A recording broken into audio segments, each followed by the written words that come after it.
Hello, my name's Adersha Bandari, and today I'm your host for the English FSC podcast.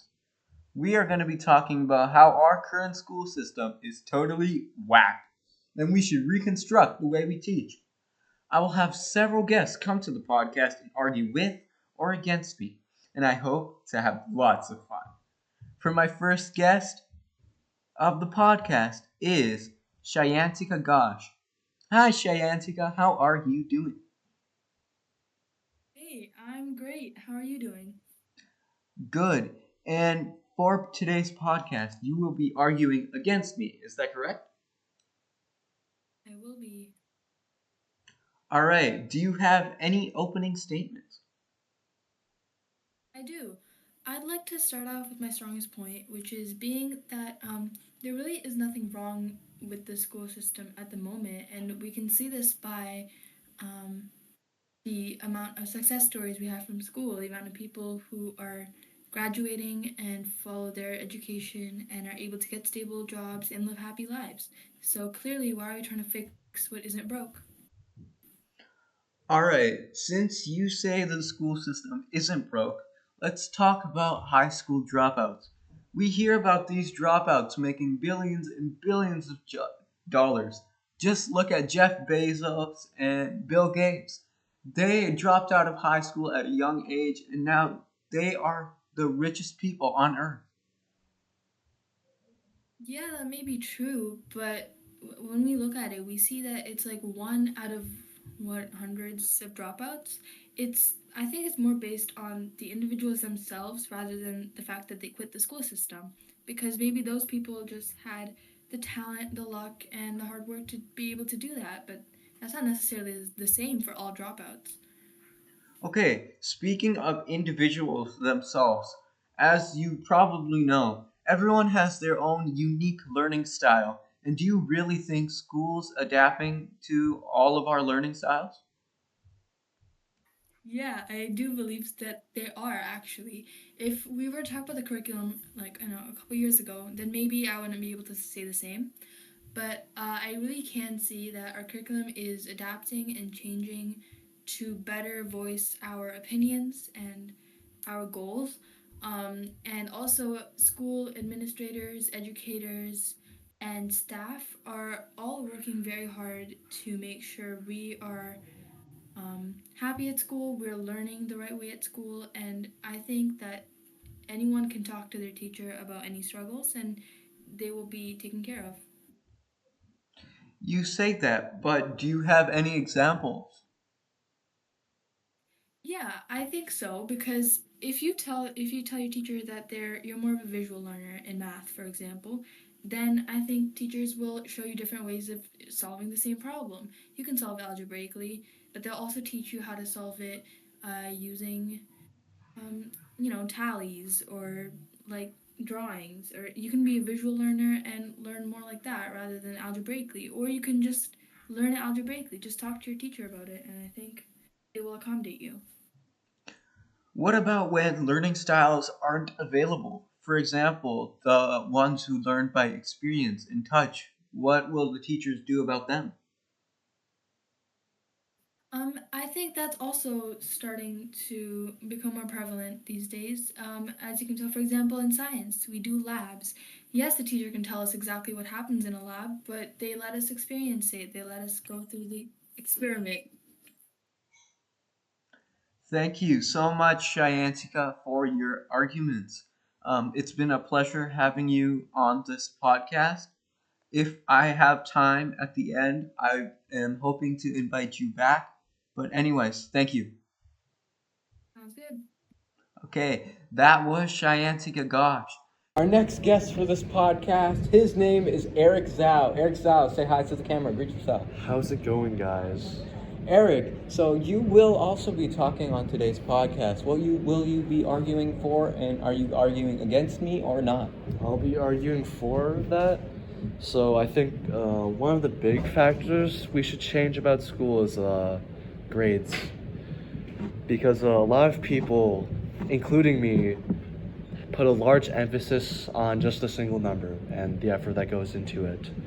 What I think should be what should be valued more is the habits and the skills that you acquire. Like building good study habits is probably better than just, oh, I just got 98, woohoo, and die inside when you get like a 70 or something. What should be encouraged is making mistakes and building better study habits. That's just what you want to aim for. Then how are students going to feel rewarded once they reach those study habits? Well, you can use those studies habits outside of school, especially like when you get a job or something. Time management, very important. Learning to work hard and work smarter, that's also good. Learning to practice perfect equals practice perfect. Practicing well makes you practice better. But like, what makes you think we don't learn those normal study habits while we still have percentage marks and grades? Yeah, that still does happen, but what happens with, I think, just letter grades is that there's less emphasis on making mistakes, and I feel like Students shouldn't be graded on one bad mistake they did in the past. yeah, that's definitely a part of it. But like, for example, some of my teachers, they take off like one mark that you didn't do really well in, like one test or one quiz that you did absolutely horrible in, and they don't put it in your average. What do you think about that? They don't put it in your average. Like, for example, my science teacher, who will not be named, she said, since I got like very bad on this one quiz, she said she would completely take it out of my average at the end of the semester, and it won't affect my average at all. What do you think about that? Well, that just depends on the teacher, not the grading thing. But like, if one teacher is allowed to do it, shouldn't all teachers be nice enough to do it as well? Yeah, that depends on the teacher. That'd be very nice of them. But like, do your teachers do it? No, because every assessment is an assessment. Also, I think we've gone way off topic. Okay, all right. So back to the school thing. How do you think we should be teaching in the classrooms if you think that we should be more focused on the habits and other things? So I think we could have more challenging things, have more content, but instead we should be graded on how much effort you put in and how much initiative you're willing to put in and how much effort you're willing to put in. Now I know it's hard to gauge, and I don't think it'd be represented by a number. I think it'd be more represented by like the letters we get on like the learning skills. So you're saying by not marking our work, we should mark something else and also put a number on? What if you slip up? No, I did not say that. What if you slip up? Exactly. Eric? What if you slip up and do something if bad? you What make if a mistake, you you're lit your not hair done on for fire that. during a lab in science class? Well, then that's another issue entirely. But like I was saying, you wouldn't be harshly punished for a mistake. You're encouraged to make mistakes. So using that system, you wouldn't be docked heavily for that. Okay, thank you so much, Eric Zhao, for going on my podcast. It's been a pleasure to have you on, and we have to move on to our next contestant because Thank you. we are sadly reaching our 5 minute mark. I will happily put you on again if I have more time, All right, but see you thank soon. you. My next guest for the podcast, his name is Daniel Shaw from our English class. Daniel, say hi. Hello. Hello. Hi, Daniel. And for our argument today, will you be agreeing or disagreeing with me? I will be agreeing that the school system needs critical change. All right. Do you have any opening statements? Any opening statements? Well, for starters, a lot of the times kids are facing, much more social anxiety nowadays. I feel like there's too much of an emphasis on grades, both like at school and at home, but also things the sheer anxiety that kids face nowadays. Really brings them down. They can't perform at their best. Then what are they supposed to do? Why do you think they're facing anxiety? I think they're facing anxiety because they've had to make such big decisions and so young. Here's an example. Choosing what path you'll have to go for the rest of your life. Like, what do you want to do for the rest of your life? At this age, I think you're way too young, you know, because that's such a big decision too. That's one of them. Another decision, or another at least thing that could bring anxiety to kids, is the sheer emphasis on grades and the fact that high school is such a big jump from grade 8, you know, grade 9, grade 10, grade 11, grade 12. Those are your deciding years. And this jump is just like so unbelievable that I feel like kids need more of an introduction and less stress. All right, do you think IB has influenced any of your decisions? IB, well, Since the course is harder and it's supposed to put more stress on students. honestly, no, IB hasn't influenced any of my decisions personally, just because I'm No, not like I mean like your reasons. or my reasons, Yeah. and for the school system changing. Yeah. IB influencing the reasons for my changing the school system. Well, not really, because the thing is, IB's optional. You can choose whether you want to do it or not. For the kids who want to be challenged, you know, go ahead, do IB if you really want to. But like I said, it's optional. You're not being forced to. Well, probably not being forced to. Okay, and as you said before, us choosing our career path so early in high school, yes, I agree with that. But do you think that we really do need to make the decision in high school, or can it wait till we're like in grade 12, 13? Well, that's a really good question. Thank you. In terms of the decision for what we want to do for the rest of our lives, I think that kids should have just a bit more time to make that decision, or at least, you know, some form of, like, if let's say they want to choose something. Let's say I want to be a firefighter, right? Then there should be experiences available, or things available in the community, kind of workshop. Do I really want to do this? You know, There is co-op for that, Daniel. go for it. That was just an example of firefighter. There's hundreds of jobs, thousands even, you know, in a variety of fields. Yeah, I agree with you, because you can't really do a co-op for many of the jobs you want to do. Like, for example, if you want to be a doctor, I'm pretty sure there is no co-op available for that.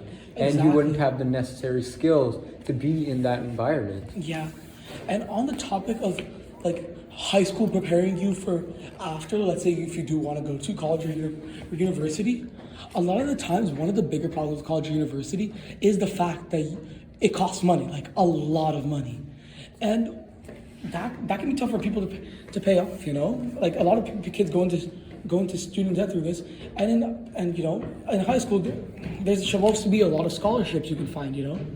But the thing is, there also isn't a tool for finding scholarships in high school. You know, there aren't that many tools to help you get out there, I think, in my opinion. All right, thank you so much, Daniel. It's been a pleasure having you on my podcast today. You have been absolutely wonderful. If I have time in the end, I would like to call you back and maybe we can further our discussion on this topic. Thank you so much. Thank you. Now, my special guest for this segment will be Lucas Machad, also from our English class. Lucas, why don't you introduce yourself? I'm Lucas. I'm from the English class, as you just said. All right, Lucas. And for this podcast today, this argument, will you be agreeing or disagreeing? Disagreeing. Oh, all right. So, do you have any opening statements? No. All right, Lucas, then I'll start. So, for our school system, I'm pretty sure we have a bunch of different diverse students and communities that all come from different backgrounds and have different learning styles. What do you think about that? Why do you think that we should keep the way we're teaching right now the same, even though different students have different ways they learn? Because as it's already shown, like with people who already went to school, it works. Like, how do you know it works? There's so many dropouts out there that are just doing fine.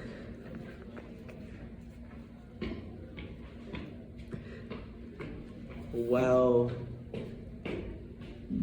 I Because- stumped him, ladies and gentlemen. because there's lots of people, like very successful people who went through all the years of school, and there's like a chance that if we change it, that it would cause a lot of other people to not be able to go to school. But successful people, speaking of successful people, you have people like Bill Gates who dropped out of school in like grade 11. What do you have to say about that? No comment. No comment. Wow. This first no comment, ladies and gentlemen. All right. So, since you're not very good with that argument, my bad. Another one is that schools right now, they aren't really making us want to learn. When we hear about vacations or days off, we are super excited, but shouldn't we be looking forward to school and looking forward to learning? Last interruption for recycle could be next call, our call, and anyone else, please bring their blue and red recycle. I'm including this in the 5 minutes. All right, let's go. Where people look at those days off because they don't like the hard stuff and like having to actually do hard work. But like, shouldn't we be looking forward to learning instead? It's not that hard, is it? Or is school just making it hard for us? Where it depends on the way you think, because like some people find. Shouldn't we make school more enjoyable for everyone though?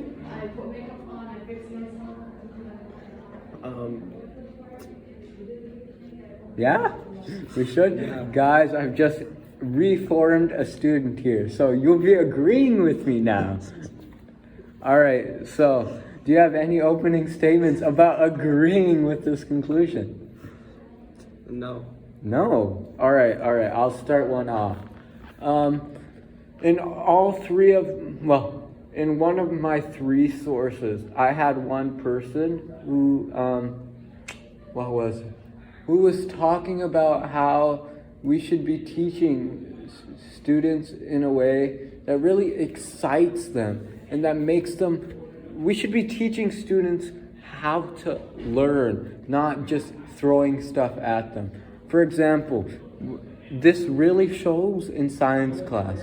When we're doing labs, we're teaching students how to do the lab, and when they submit their lab, we're not giving them answers.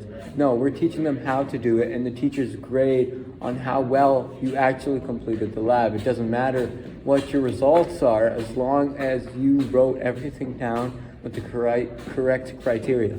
So what do you think about this? I think that's good because, like, for example, I have lifeguard classes and everything we do there is practical. So, like, everything you do is not, like, written on paper. And I find it's, like, more enjoyable because you're actually doing the stuff that you're learning. Mm-hmm. All right, speaking of your lifeguard training, can you explain what you're doing there? Because some of the audience might not know. Basically, I'm just learning how to be a lifeguard at a pool. Yeah, but like, what are you doing? Like, what are you learning? Learn how to, like, save people when they get injured in the water. And how do you think we can connect this to the school? Because basically, in order to learn that, you kind of have to use the same skills you have to use in school to learn.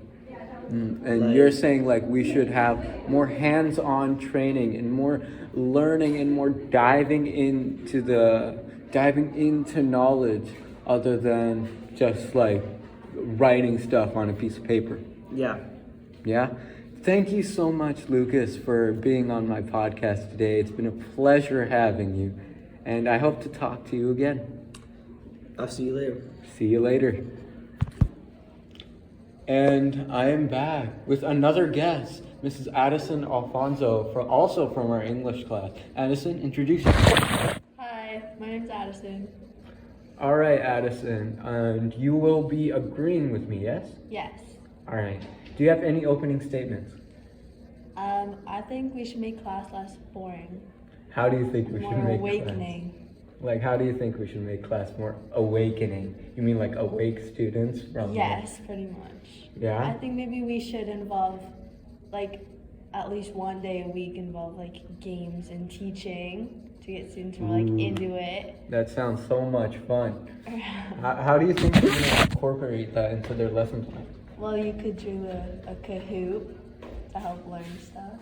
But don't teachers already do Kahoots? No, not all of them. Yeah, but depending on your teacher, you're having a fun time, isn't it? So you're saying we shouldn't force all teachers to have one day where kids just have fun? Well, still learning. Like I would say French class is pretty fun. We don't always do Kahoots, but sometimes we'll end with a game or a Kahoot regarding the topic we're learning, or we'll watch videos about it. And that's more fun than sitting there and doing nothing. Ooh, all right. Do you think we should get more physical with our learning? Like have more things we can touch and experiment with? Oh, that's a good idea. Yeah.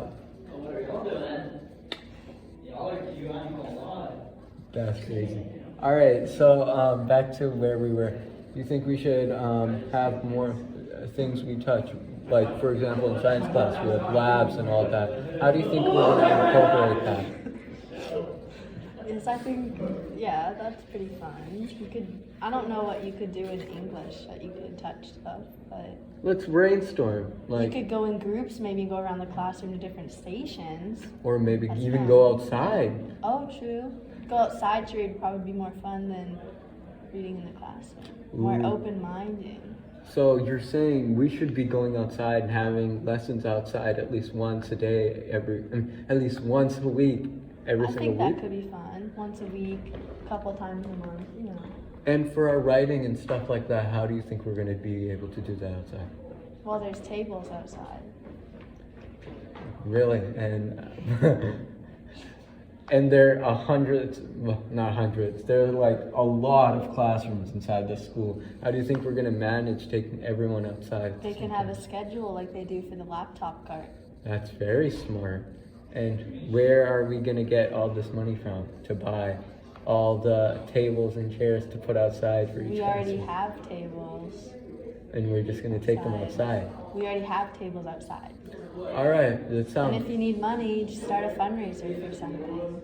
And how do you think we're going to grow this? For what? Money? Make this bigger and spread it to other schools. How are we gonna make it so everyone knows this should be the new way of learning? You can make posters, you can make a petition, you can like ask some teachers their opinion on it and have them tell other teachers if they agree. How are you gonna convince the teachers? Because the teachers are the stricklers here. And most of them want to keep the system the same way they are. Some of them even want to bring handwriting and cursive back into Ugh, I know. our learning. So how are you gonna convince them? I think you should start with teachers that are more open-minded because teachers are rather persuasive. I think if you start with teachers that are more open-minded, then you can they can convince other teachers. That sounds like a very smart idea. Thanks, Adersha. Thank you, Addison, and thank you for being on my podcast. Of course. I had a wonderful conversation with you today, and if I have time in the end, maybe I'll invite you again. Thank you so much. Thank you, Adersha. And I'm back with another guest.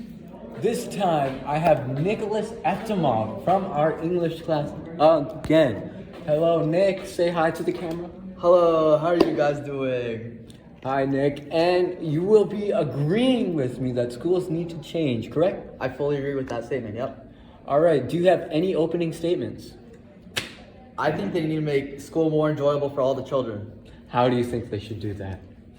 They should be including all the children into all different types of work, doing more extracurriculars, and just giving kids more chances. Speaking of extracurriculars, do you think kids don't have the time to do extracurriculars because of their homework and all the work they get in their classes? Yes, I do feel that actually. As I'm on the soccer team, I don't have time to finish half of my work. And I have to do it like half as much as I could. And you're also in IB, is that And correct? I'm in IB. Yeah, it must put strain on students. So what do you suppose we shall do then? I say that workload should be cut in half, but still should be teaching the students the same amount. How do you suppose we do that? Cut the homework out. Only Completely? Not completely, just a little bit. Give a lot less homework and one thing of homework per class.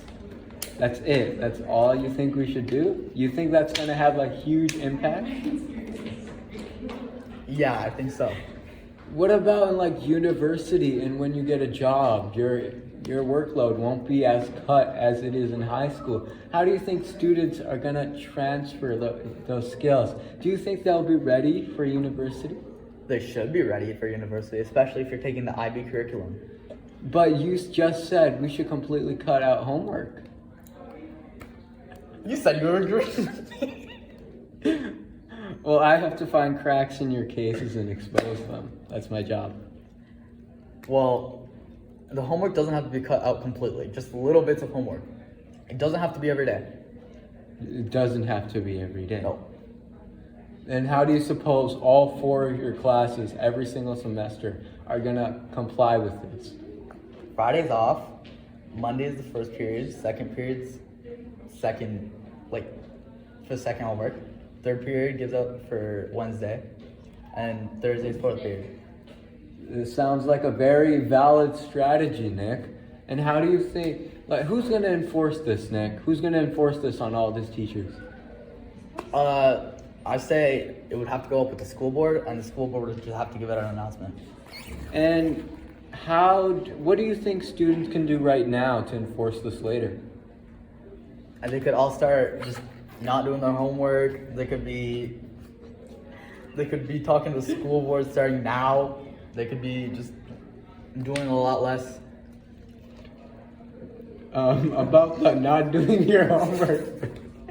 How do you think that's gonna help anyone, Nick? Personally, in my science class and math class last semester, I did no work, no homework. I still passed with 80s, so. Yeah, I don't think you're a good influence, Nick. Womp womp. Isn't it true you're dropping out by B to decrease your workload? Yes, sir. It's too much work for me. And I gotta be staying here working on the sports, so. Do you think high school gives enough time for children to work on sports? Nope, not at all. What about like in school class? Like not you including like homework and all that stuff. I think that they really need to be giving a lot more time to work, especially during FSEs and big projects. Oh, really? Thank you so much, Nick, for your time. It was very valuable. We learned some new things. I'm pretty sure you're going to be our last guest for today. Thank you so much. Thank you for having me. All right. And that right there was the very last guest of our podcast. Hope you enjoyed, and see you next time, I guess, on my next podcast.